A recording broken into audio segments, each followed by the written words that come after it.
Bonjour, bienvenue à la Minute Technique 3D VIA Composer. Aujourd'hui, on va voir comment créer un câble dans 3D VIA Composer.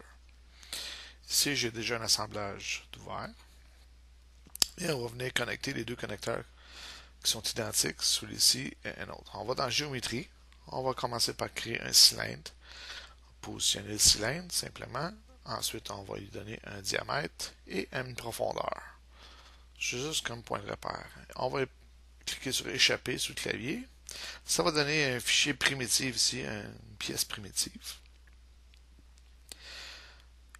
Ensuite, on va juste faire un petit zoom out pour regarder. Vous voyez que les deux connecteurs sont vraiment loin un de l'autre. On le voit en bas ici. Et on va faire un fil entre les deux. On va débuter par activer la barre d'animation, bien sûr. On va se mettre en mode animation. Créer une vue. On va s'assurer que la primitive est activée. Et simplement aller ensuite dans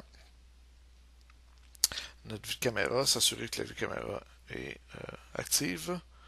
On va déplacer la vue caméra par défaut, aller dans Transformer, Aligner et sélectionner la primitive qu'on a mis pour la copier ailleurs. Ceci va donner une ligne de trajectoire qu'on va voir.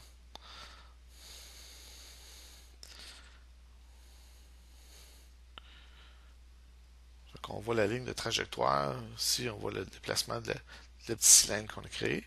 Pour voir la ligne de trajectoire, il faut vraiment sélectionner la primitive. Et cette ligne doit être modifiée. On va venir dans Chemin. On va personnaliser. Et on va rendre le tout un peu plus réaliste. Vous voyez les deux petits points bleus? On va simplement le tirer un peu pour le rendre le tout un peu plus réaliste comme un câble. S'assurer de bien placer, bien sûr, ces deux points bleus dans chacune des orientations nécessaires.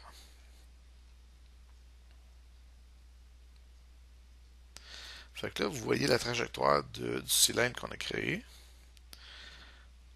Ensuite, on va aller dans Hauteur. Chemin, créer des chemins associatifs à partir de l'animation. Ça va créer une vraie ligne qu'on va modifier en ligne pleine et, bien sûr, on va modifier la largeur. Pour que ce soit plus réaliste, on va juste redéplacer la clé. Si vous voyez ici, pendant que je fais l'animation, le fil va passer de un à l'autre directement. On va simplement faire jouer. Bien sûr, on peut jouer avec l'épaisseur de la ligne et simplement créer une vue qu'on va retrouver ici pour pouvoir montrer le tout. J'espère que ça vous a plu. Merci beaucoup.